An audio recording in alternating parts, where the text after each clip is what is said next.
Hi everybody, I'm back for a brief update. At least I hope it's brief because it's the wee hours of the morning here and I have to work tomorrow. It's a normal work day. Before I show you the layout of the motherboard of Talos, including, what I have been sort of suggesting before, that it will have a unusual shape, unusual design approach. I'll show all of that in this video, including a mock-up. But before I do that, I wanted to give you an update on the design itself that we discussed in the previous episode. But as I told you last time, I just sat down for a couple of hours and I just sort of, sketched the entire schematics very quickly. And of course, there were errors. There were things that were not properly thought through. So I want to cover that in the first part of this video. So let's start from the first sheet of the schematics, which is the power part. And there I had to make some provisions that I hadn't thought through before, things I had to add. The main reason why this is a special power circuit compared to the other 4 cards. What have I done here? Compared to the other 4 cards, this power part here is different. And the reason is, okay, this is the motherboard and it's also the backplane board. So 2 in 1. And it has to provide power for the whole thing, not only for itself, but for the 4 CPU cards as well. So the current draw going through this board will be higher significantly than for any of the other 4 cards. Factor 5 higher, more or less. So what I did, the first thing I did, instead of providing only a barrel connector like for the other boards, I also added 2 other connectors, a Molex model and a sort of pin header Molex style connector with 4 pins, 2 for ground, 2 for VCC, and that VCC. Actually, VDD being 12 volts. VCC is 5 volts after regulation. And I wanted to provide you and myself with a variety of options to provide power to the motherboard, including bench power supplies. Because again, the draw probably will be a couple of amps, maybe under 2. I'm not sure. I didn't calculate anything, but I assume a couple of amps. And the usual 12-volt wall wart power supplies that I have been using for the 4 cards, they deliver like 750 milliamps, and then that probably is not going to be enough, most likely not going to be enough for the whole thing put together.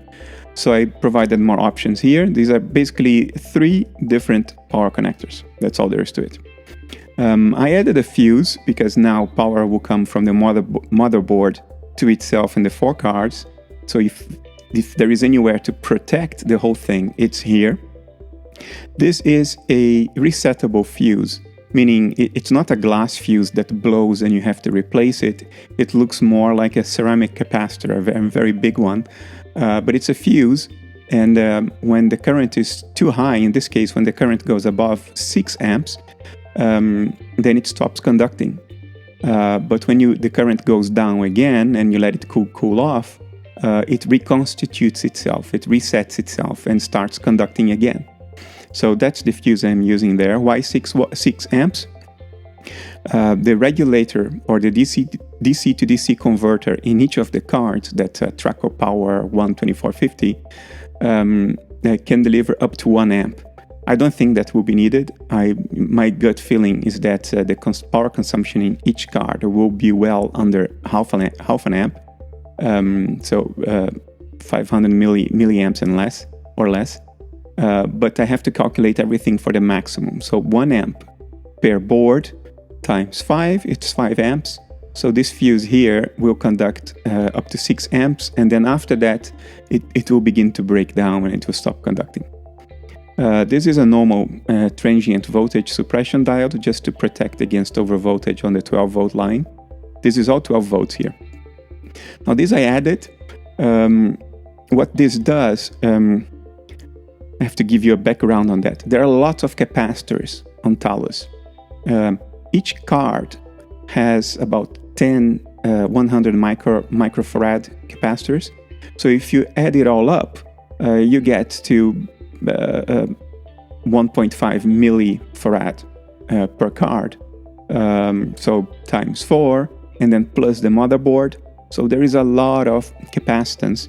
Most of it is on the 5-volt rails, which are provided by the DC to DC converter, or the step-down converter, or the switch mode regulator, the track power thingies.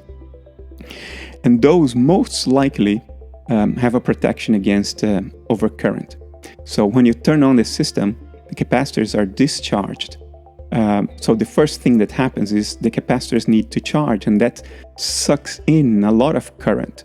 That's called inrush current. And it can go to several amps, because the capacitors, they are basically short circuits for alternating current. And when you turn on the system, you basically have alternating current. Now the current goes from 0 to a certain value. That's the positive cycle of an AC system. So the capacitors offer no resistance for that. They're like short circuits. So you get a lot of inrush current. But the DC to DC converters, the track powers, they should prevent that. They should reach a certain maximum current level and then maintain the current there while the capacitors charge. I was looking at the very poor data sheet of the track power devices, and there is only a vague mention of overcurrent and short circuit protection. They don't really explain whether there is actual inrush current protection there or not, but I would be very surprised if there isn't. It's a very expensive device, and it's a very basic thing for a regulator or a step-down converter to have this kind of protection. But it's not absolutely clear in the data sheet, so I have to account for the possibility that there will be large inrush currents when you turn Talos on. Moreover, there are several capacitors in the 12-volt line which is not regulated. So the inrush current for those capacitors will be full on. It will not be regulated, so to say. So what this device here does, this is a resistor whose resistance is high when it's cool, but when it warms up, the resistance goes down very quickly and goes down to like 6 ohms. So what this does is when you turn the system on, this resistor here, which is a very robust, it's a large resistor. It's not called, it's called a negative coefficient, negative temperature coefficient. I forgot the name you give you give these devices, but they are basically resistors with temperature varying resistance. When you turn the system on and they are cold, they offer a lot of resistance, and therefore they limit the inrush current. But when they warm up after, I don't know, milliseconds, then the resistance goes down to 6 ohms, and then it's as if they were not in circuit. And then you have normal operation. So I put one on the 12-volt line going into this diode, which is a robust diode now. This varistor, I think they call it, a variable resistor, it's rated for 6 amps as well. This diode here is just to protect the system when you put reverse polarity in it, like you're using the barrel connector, and instead of center positive, you do it center negative. This diode here prevents damage to the system, and it's rated for 10 amps. So it's very overrated. So there is one of these varistors on the 12-volt rail and another one for the ground. And why do I do that? Because this switch here, when it's on, then this varistor will be preventing the inrush current peak. But when you turn the system off, the switch goes to this point 3, which basically goes to ground here. And it will discharge all the capacitors. So we need a varistor there as well to limit the outrush current that you get when you're discharging all the capacitors. That's basically the idea. Of course, I could have used just a robust normal resistor here, 2-watt resistor, because this resistance doesn't need to go to almost 0 during normal operation. It's just to turn it off. Yeah, but since I buy this stuff, it doesn't cost that much. I just put another varistor there to keep it symmetric. The rest is as you have seen before, so I'm not going to repeat it. Here on the communications sheet, there are some changes, some omissions that I made. I forgot 2 lines that needed to be connected to the I/O controller. I remember to put the clear outgoing mail flag and the set incoming mail flag signals, which are active signals, set and clear, but I forgot to put the mail flags themselves. So I added them. What else have I done? Adding these two consumed the two remaining lines we had available on the I/O controller, the Atmega 1284P. What else? I tried to get rid of this separate reset line and sort of merge it with the reset of the microcontroller, because as I was doing before, and am I doing now again, it is a push button here that feeds through this little inverter here, basically to clean the signal, prevent debouncing, comes out here, and from here it goes there and resets the microcontroller and resets a couple of other chips as well. But it doesn't reset the CPU. The CPU is reset by this other signal here, the negated reset. And I wanted to merge these two together to save a pin, but I can't do that. And the reason is when I designed the control card, there is a circuit, remember, to manage the halting process.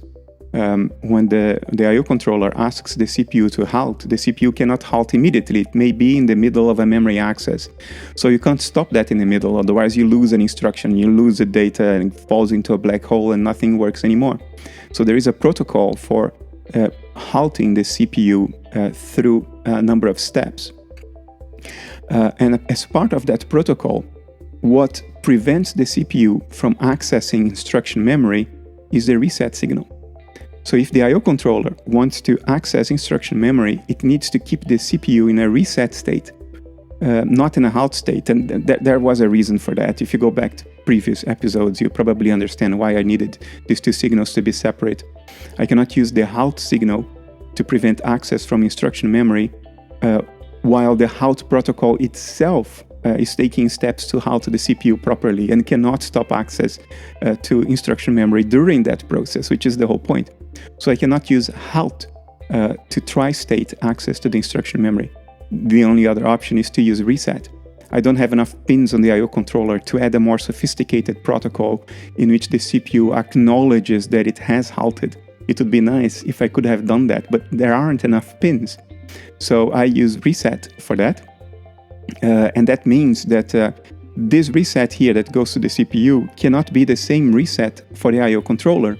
Otherwise, in order to access instruction memory, the I/O controller needs to reset the CPU, but that will reset itself, and then it will also not access instruction memory.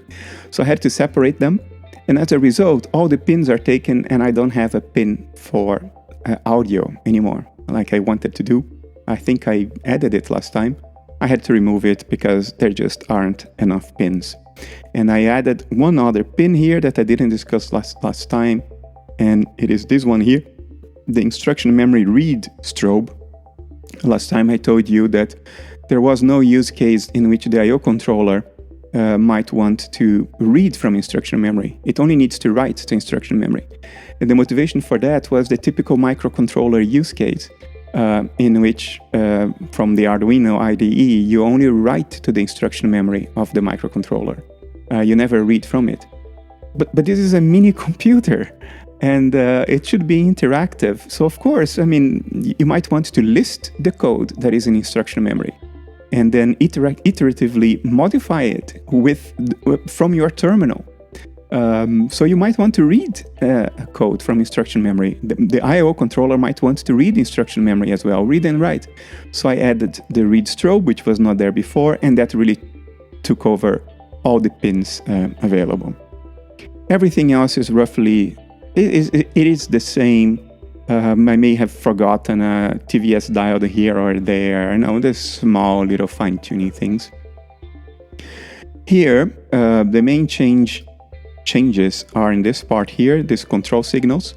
I made some mistakes here before. I also added some pull-ups for the data output of the two memories, the instruction memory and the data memory. I had forgotten to add them, so I'm using two resistor networks to do the pull-ups. It's good practice to pull things up.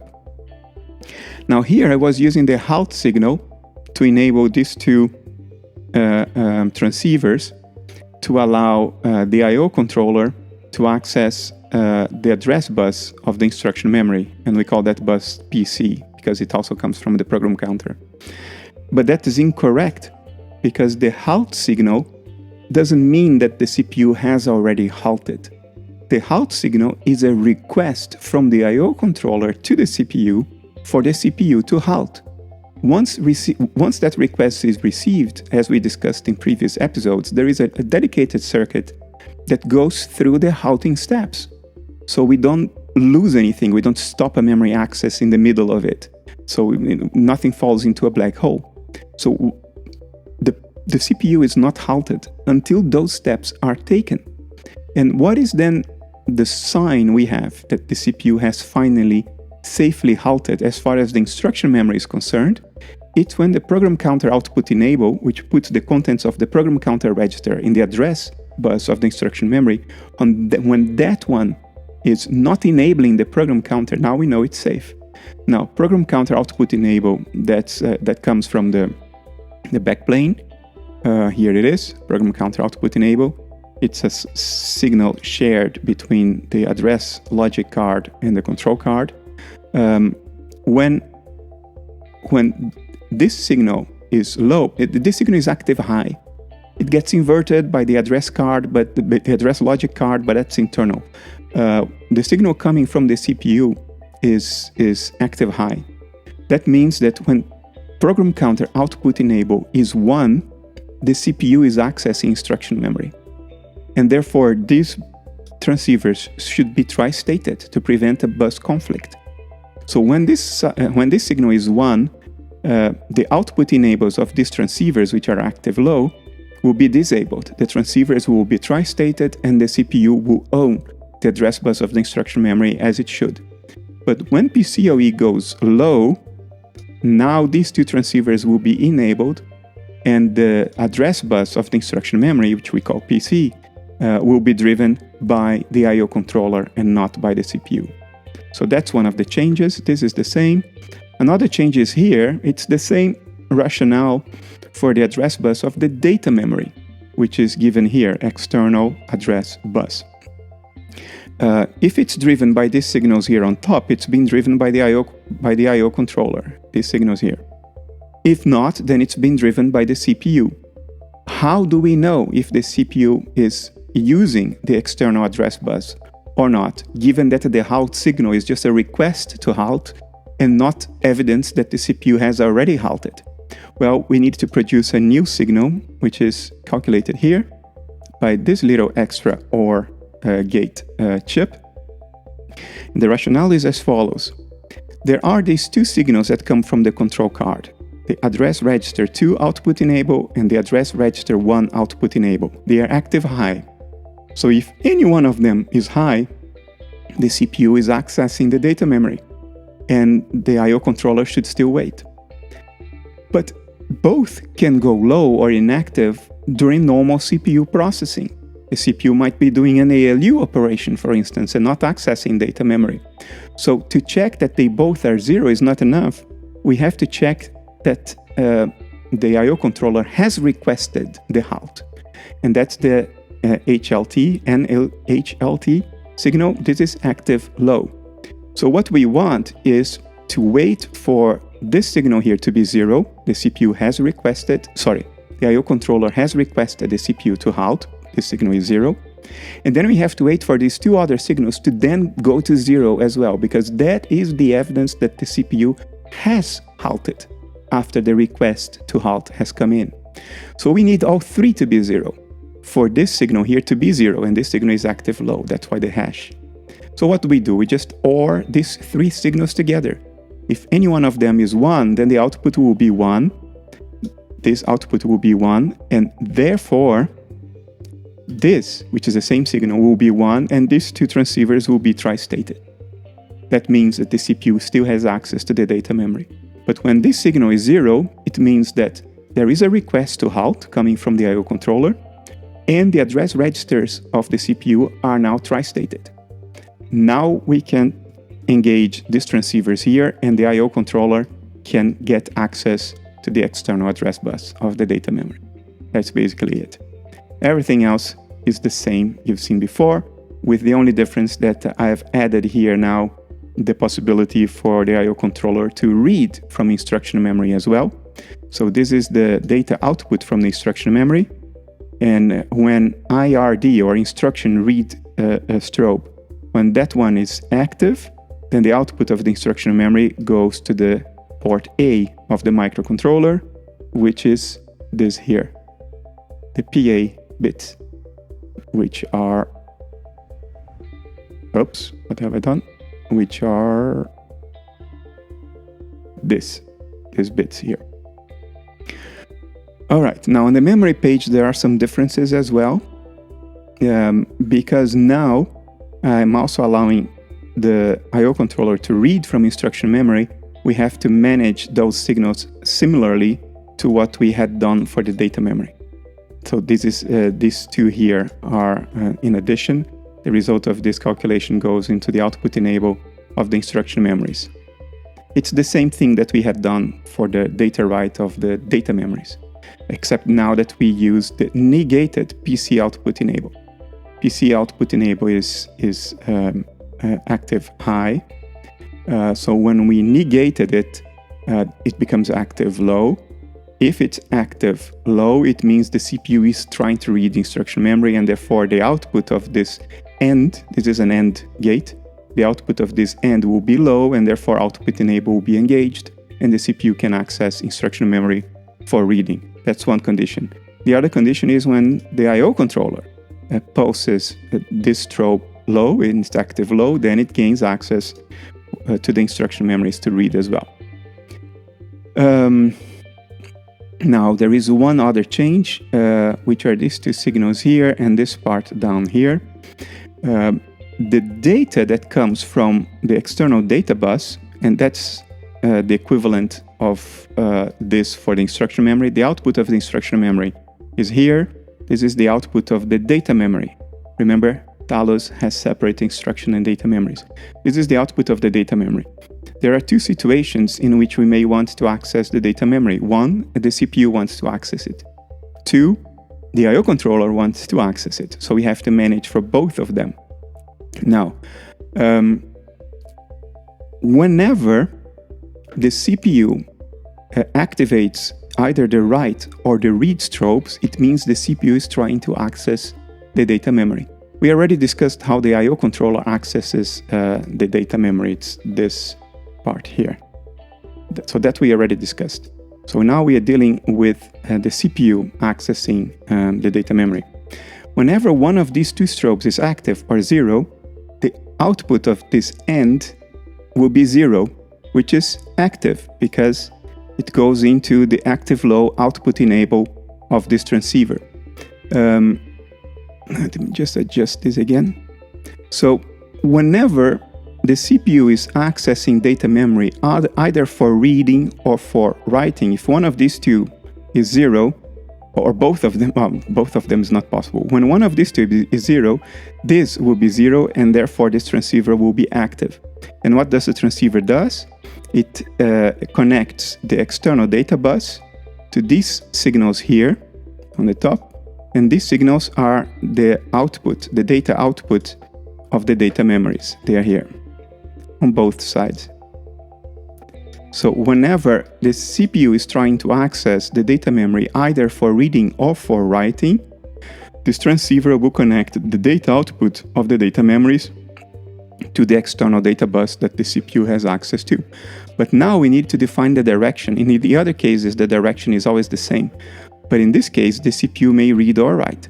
So we take the read strobe, and if the read strobe is zero or active, then the direction will be from B to A. In other words, from the output of the memories to the external data bus. When the read strobe is 1 and this chip is still enabled, that means that the write strobe is active. And then the direction will be the opposite. It will be from A to B. And then the contents of the external data bus will be pushed into the memory. That's basically it. For the instruction memory part, it's much simpler. There is a transceiver that connects the data output of the instruction memories here, to these signals here on top, which are the signals that connect to the data pins of the two instruction memories, here and here. I put a little resistor network on both sides, 33 ohms, just to reduce ringing, filter out the reflections, the higher frequency stuff. The direction in this case here is always the same. The direction pin is grounded, so it's always from B to A, and that means that the CPU only reads from the instruction memory. The CPU never writes to the instruction memory. This RISC CPU cannot do self-modifying code. It only reads from the instruction memory. That's why it's much simpler. This is always enabled because the CPU only doesn't need to access instruction memory when it's in a reset state. And when it's in a reset state, we don't care about this bus being tri-stated, this transceiver being tri-stated anyway. The transceiver that takes these values to the I/O controller are different ones, as we've seen. It's a different transceiver, so we don't need to play with the direction. The CPU always only reads from instruction memory. Okay. The buses, I simplified it last time. I connected the signals in such a way that you could plug the ALU or the register file cards in two slots, and you could, doesn't matter which slot you connect. And the same thing for the address logic and the control card.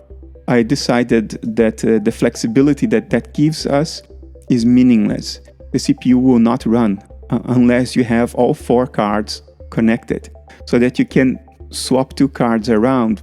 Doesn't give you anything. If one of these slots is not working, then you can't use the CPU anyway, because you need all 4 cards. And that just increases the amount of traces and the length of the traces. It loads the networks more, adds more capacitive load, because you have longer traces going to more places. You get more reflections, you get branches. So I thought, forget about that. I would just connect the signals that are needed by that specific card, and each card has to be connected in its 2 slots. So the ALU can only connect here, the register file card can only connect here, the addressing logic card only here, and the control card only here. Now this is new, we've covered it already, and this was there before. I'm just boosting some of the control signals with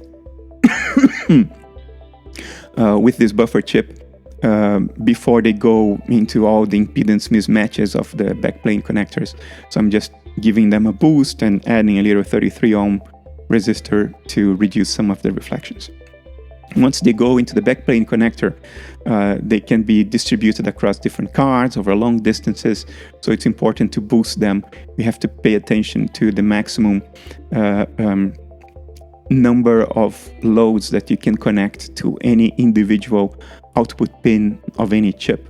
And if you're getting close to the limit, then you have to boost the signals, or if the distances are long, you have to boost the signal as well. So that's basically what this is. So this is it. This is the new design.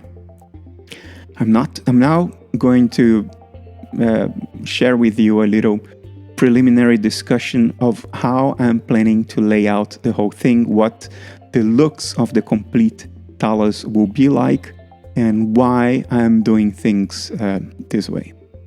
The standard arrangement for cards in a mini computer would be to put them side by side, as you can see in this mock-up. The problem is that all the LEDs, which are the educative feature of Talos ES, would be hidden. They would be invisible. We wouldn't be able to see the status of what each card is doing. So I looked for inspiration elsewhere to find a way to do this in a different way. And the Cray one gave me some inspiration. It's a radially symmetric structure with a hollow in the middle, so there are outward faces. And the other inspiration was the Borg cube from Star Trek Voyager, which is also symmetric with consistently visible outward faces. So here's what I came up with. I'm going to arrange the cards in the shape of a cube with the LEDs always facing outward. So you can just walk around Talos to see without any impediment, without any clutter, what the LEDs are indicating. You see the whole thing. You can follow the status of the computations every clock cycle, even every half clock cycle, every clock transition, whether rising or falling. And this also has a hollow in the middle, which is invisible, and that's where the circuitry of the motherboard will be. It doesn't have any LEDs, it's just to drive the rest. So this will be the arrangement. All right, so this is the PCB now. As we've discussed, it's a cube, so you can see the slots of the backplane here, here, here, here, and they are organized in a square. And the idea is that when you connect each of the cards on its respective slots, the logic of the card and the LEDs and everything will face outwards, not inwards. All of the cards will face outwards, so you get a kind of a Cray-like Borg cube, if such a thing can be said to exist. But you would then be able to see all the LEDs, all the indications in all the cards while you're running any application. So you can really follow the execution of every little operation cycle by cycle if you activate the step mode, and you can press on a key to advance the clock and watch how the signals change across all cards, and you get full visibility into how the RISC pipeline is working, what's happening, and that's the educational value of this thing. It's full visibility. I didn't design it for speed. If I were to design this for speed, and I will design a cost-reduced version of Talos CR this year, a pure SMD version of Talos in a single board, without the LEDs, without the drivers for the LEDs, without all of that logic required for using each card in isolation, because there will be no cards anymore. It will all be in one board, and that board will be designed for performance. And I want to see what clock frequency we can run on that one. And it will still be an educational thing. For all the other reasons, we will still have a explicit RISC pipeline visible in discrete hardware that you can step through in the code. And we know where each thing will be executed, but it will be much lower cost, much more accessible for people to buy. But this version here, I'm not thinking about cost, and I'm not thinking about raw performance. I am thinking about instruction level parallelism, which is performance, but not for the sake of performance, instead for the sake of illustrating how instruction level parallelism can be achieved in a RISC CPU. So it's not for performance, it's again for illustrative purposes.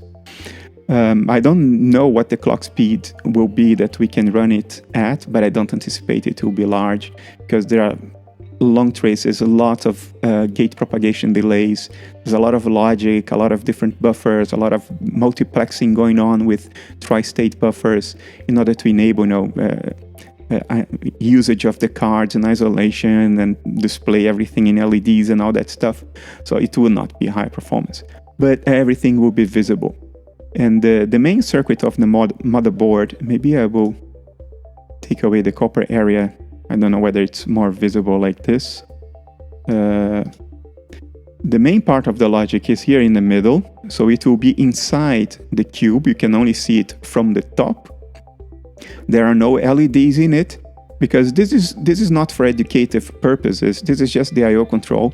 This is just to get the thing working. What I want to illustrate is the CPU, not the I/O control part. So this will be buried inside the cube. You can look at it from above. It doesn't have any LED. It uses the real space that we get available because we have a cube construction. Now, the hollow part of the cube is not available for us to tuck in the two instruction memories. These are the two instruction memories, and these are the two data memories. And then all of those buffers and registers to allow the I/O controller over here to also access the instruction and the data memories here. Some of the logic around, this is the logic for frequency divider. This is some of the logic for selecting which serial I/O we want. Is it RS-232, or is it via the TTGO, or is it via UART pin header? It's all selected by some of the logic here, some of the logic here as well. That's the oscillator, 18.432 megahertz. So we get an integer number of clock cycles using the most common RS-232 baud rates. These are the drivers and the resistor network to drive data. I believe this one is into the data bus or the address or the data bus of the data memory or the instruction memory, and this one here is the same thing for the other memory.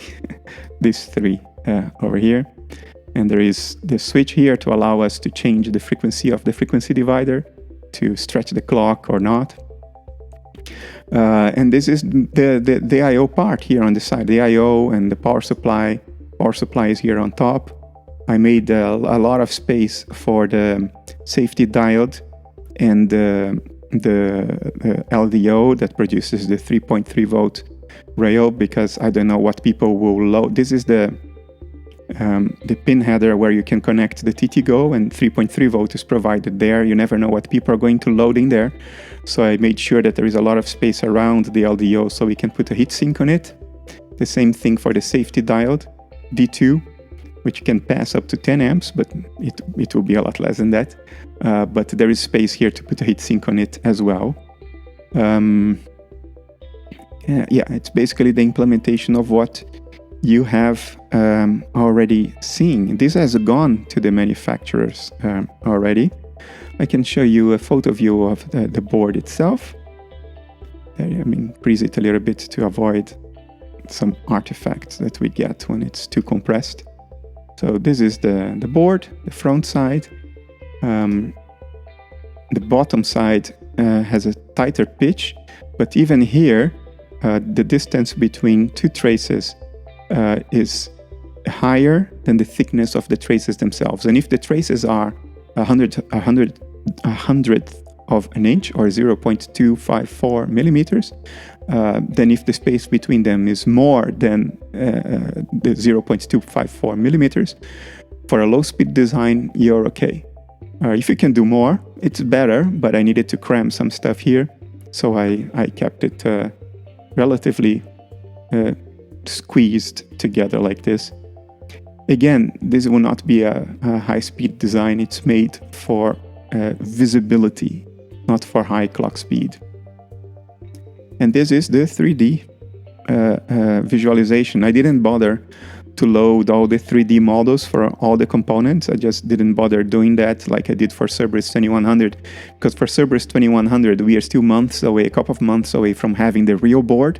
So I loaded all the 3D models in order to have a discussion with a company that may want to commercialize it, making everything visible, because it plays into decisions about the case, that a lot of thermal management, a lot of stuff goes into that. So I bothered loading all the 3D models, as you could see in some of the videos I published recently on Cerberus 2100. But here we are going to have the board in a couple of weeks. So I didn't bother. The connectors don't have 3D models. Even the 3D models for these two thermistors here, it's the wrong 3D model. If you look closely, you see that the leads don't go through the holes. Because I picked the wrong 3D model. It doesn't matter, it's just for illustration. This is the LDO with all the space around it for us to put a heatsink. And the same thing for diode D2, you can put a heatsink here on this side. This is the RS-232 port at the back of the board for convenience. The power connectors are around the back of the board as well. This is the big resettable fuse. And the power switch is the one I always use. It's my favorite. I think it's capable of up to 5 amps. It will be okay, I expect. And I didn't do any calculations, not even back of the envelope, but this is all HC family, so it's all CMOS stuff. So let's say 500 milliamps per board, we are under 3 amps for the whole thing. That's what I would expect, maybe even quite a bit less than this. Of course, it will depend on the clock speed. The higher the clock speed, the higher the power consumption, because the more switches of state from 0 to 1 and 1 to 0 you get every unit of time, and power in wattage is a time-dependent thing. We're not talking about energy, we are talking about power dissipation, energy per unit of time. So depending on the speed, it will be well under 500 milliamps per board, but I over-engineer things because it just feels good. Then this is not going to be a commercial product. Talos CR, Talos cost reduced, may be a commercial product for universities and schools. This one, I still think many universities will be interested in building this, but they will build one. They are not going to have several of these units. It's just too expensive and too much work to put it together. And I will not have a commercial party manufacture this completely. It's too many through-hole parts. Through-hole is much more expensive than SMD. SMD, you can place the parts through pick-and-place machines. Through-hole is manual stuff. You have to insert the parts. Even if you do wave soldering, you still have to insert the parts. And wave soldering is much more expensive than just baking a board with SMD components for soldering. So this is not going to be a commercial part. So I over-engineered it because it's fun, you know. I can do the stuff that in my past I couldn't do because I worked on chip design, not on board design. But even on chip design, you know, there are things I wanted to do and couldn't do it because, you know, you have to limit yourself to a die of 10 times 10 square millimeters and stuff like this, and has to be epoxy package. If you go ceramic, it's much more expensive, so you have to keep the power dissipation low, and a lot of stuff that you can't do. But this is my hobby. I can do whatever I want. So I over-engineer the hell out of this, which also serves an educational purpose. It illustrates what you can do when you do have to engineer things, like using these two thermistors here. It may not be necessary because the DC to DC converters protect against inrush currents in all likelihood, although the datasheet is ambiguous. I can't believe they wouldn't have that feature. So these are here basically for 3 or 4 capacitors on the 12-volt rail, adding up to maybe 1.5 millifarad.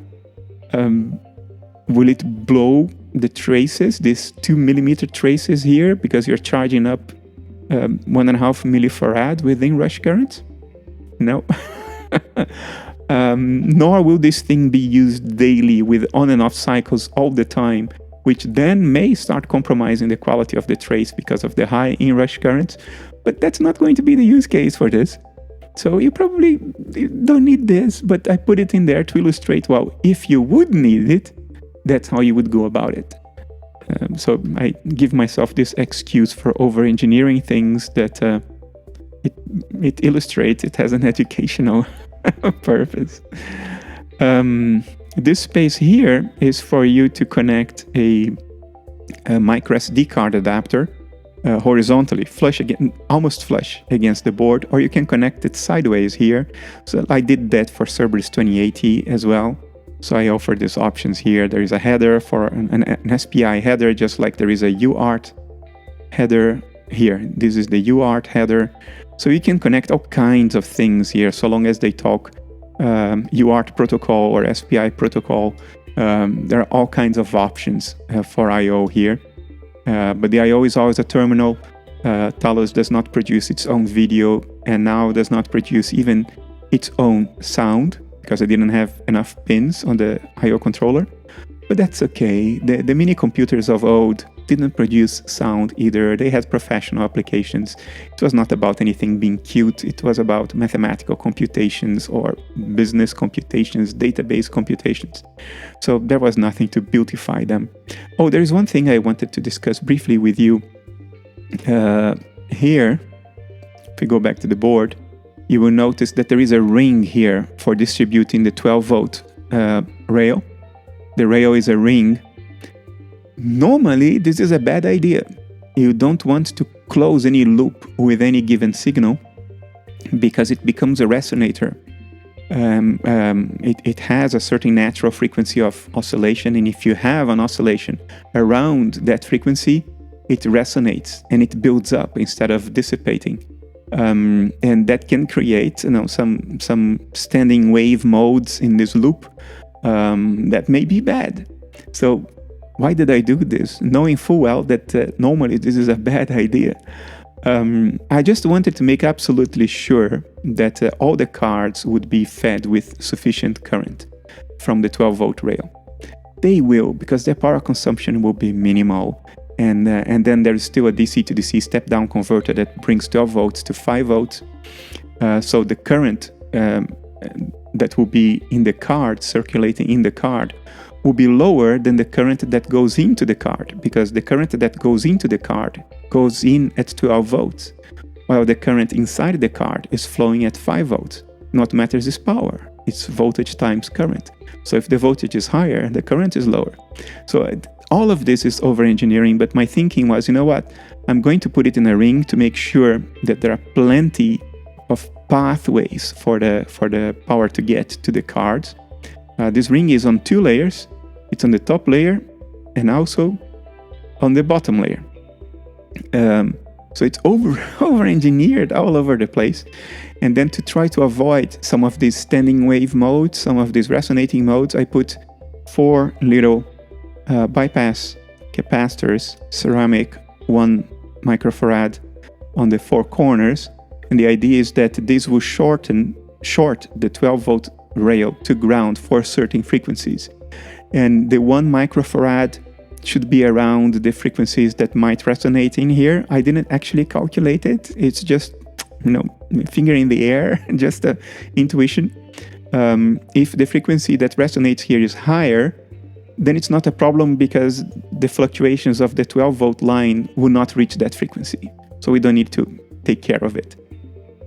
Lower than that, around 100 nanofarad, there are other bypass capacitors. So I try to add the 1 microfarad here to take care of a certain frequency range that might be generated and might vaguely resonate. I don't know. I didn't bother doing the calculations. I don't bother doing it anymore.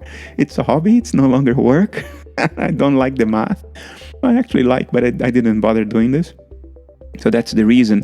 And if it turns out that it's still a problem, then I can just take a fine blade and I can cut the trace here on both sides, and it will be invisible, and the loop is cut, and therefore it's no longer a resonator. There will be no common modes in there, no standing waves, and the problem goes away. It's better to add and then cut than to not add and then have a supply problem, which I don't think I will have, but I thought I'll put it in there, and if it doesn't work, I just cut it. That's how I approached it. And if I have to cut it, I will update the Gerber files in the repository.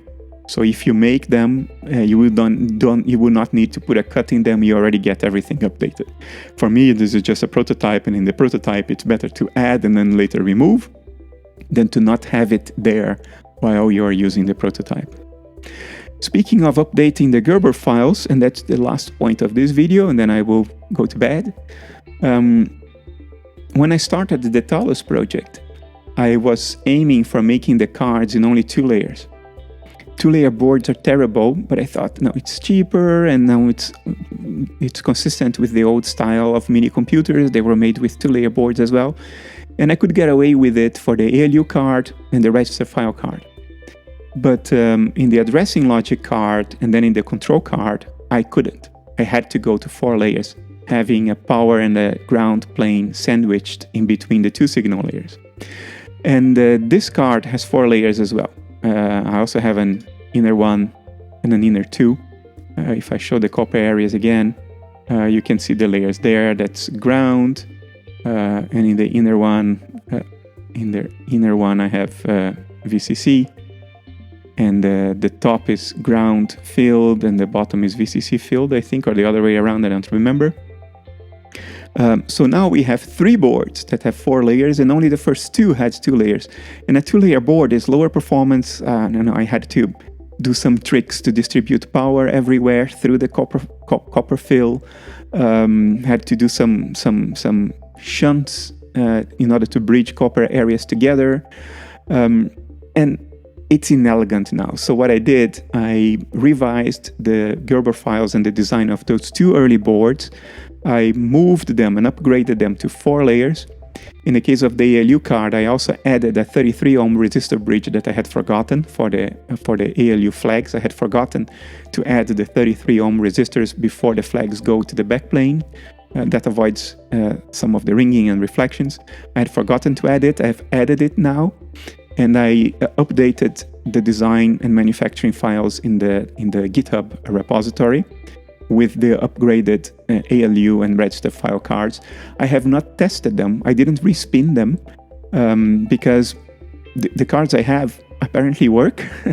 I just wanted to keep the repository neat. But because I didn't respin them, officially I haven't tested them. Not the new things I did. But the changes are relatively insignificant. The functionality is exactly the same. The electrical performance probably will be a little bit better.